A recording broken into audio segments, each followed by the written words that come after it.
sa tagal namin hindi nakapag-bisita iglesia, ngayon na uli kami nakapag-bisita iglesia. Yan. Natapos na namin yung Station of the Cross. Nandito lang kami sa isang simbahan.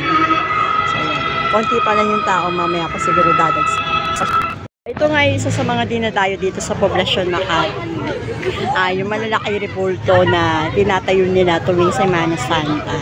So bukod doon, meron din sila mga libreng pakain sa mga dumadaan dito at bumibisita dito sa bawat istasyon. So ito nga, isa din to sa mga istasyon na mga repulto yung tinatayo dito. Sa bawat kalsada, merong mga ganitong nakatayo parang stasyon, tapos may repulto. May mga nagpapadasal din.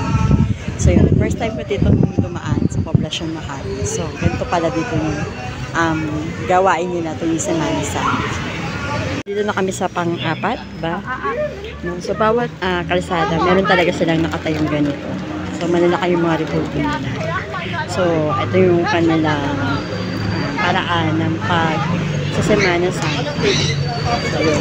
Meron din dito sa stasyon na to na parang libreng pakain. Ito yung isa sa mga istasyon. Ang laki nito, nakakatuwa. Ayan, ayan o. Ayan, mahaba siya. So talagang pinaghandaan at pinagraanan nila na ayusin itong istasyon na to. Ayan. Meron talaga silang ganito. Taon-taon daw itong ginagawa dito sa poblasyon. Natigil lang to nung panahon ng pandemic. Pero ngayon nagbabalik na ulit siya. Ito yung estasyon na napuntahan namin. Since 1985 pa, nagkaganito na sila. So ito yung tinatawag nila, Samahang Lumang Munisipyo ng 40th ng Makati. So 40th anniversary na nila. Tagal na nila nagkaganito. So ito yung kanilang estasyon na tinayo dito.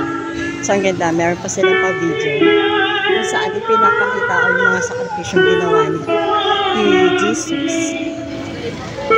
So yun yung mga manlaking imahe na ginawa. At talagang may pa-background design kasi sila.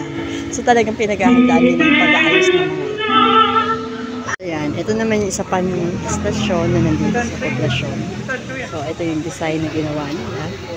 Simple pero napakaganda. Ayan. So pinapakita rito yung iba't ibang Station of the Cross. Ayun doon sa gilid. Ayan siya. So, pinapakita yung Station of the Cross. Ganun din sa kabilang side. Oh. Siya na to. Maliit lang siya pero ang cute niyang tingnan. Yan. Ito siya. Yan. Samahang Gabay ng Kabataan. Pinapakita rito yung paglapit ng ina ni Jesus sa kanya. Yan. Si Mama Mary at si Jesus. Yan. So, yan yung pinapakita ng statue na to. Eto, nandito kami sa Ilaya Street. So, ayan. Ay, hindi nababasa. Yung nakalagay ito sa ilaw ni Ilaya. So, ito yung kanilang station. Yan. Baliena. Ang ganda, no? Ang ganda ng kanilang pagkakatawa. Talagang effort sa pagdito. So, itong station ko ay maganda rin kasi talagang nag-effort sila na designan siya. Ayan. So, ayan yung mga malalaki nilang statue. Naman yung stasyon para kay Saint Nicodemus. Ayan. So, ang ganda liwanag ng kanyang stasyon. At may pa red carpet. Ang ganda. Ganda ng pagkakagawa nila dito. Ayan. Stasyon ng Holy Cross. So, ayan ang kanilang design. Jesus before Annas. So, ito yung kanilang design. Ang ganda. Napaka-simple lang pero alam mo yung napaka-solemn kapag lumapit ka doon para magdasal. Ito naman yung stasyon na to is yan, nakalagay Jesus before Caiaphas. So, yun yung panahon na bago pa siya hulihin. Kinausap siya dyan ni Caiaphas. So, ito yung kanilang stasyon. Gandang tingnan. Yan. Wait lang. Atras lang ako. So, ito yung mahaba kasi siya. Kaya, ang ganda niyang tingnan. Yan. Oh, pero pag ano?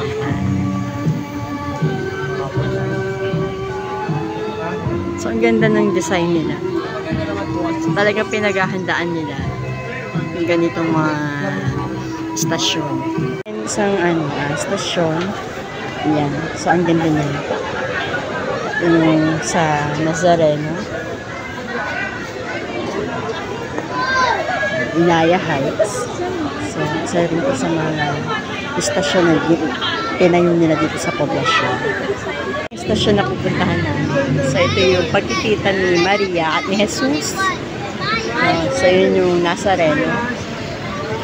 Carrying of the Cross. Ito sa ayan, ito yung isa pa sa mga istasyon na nadaanan namin bago kami umuwi.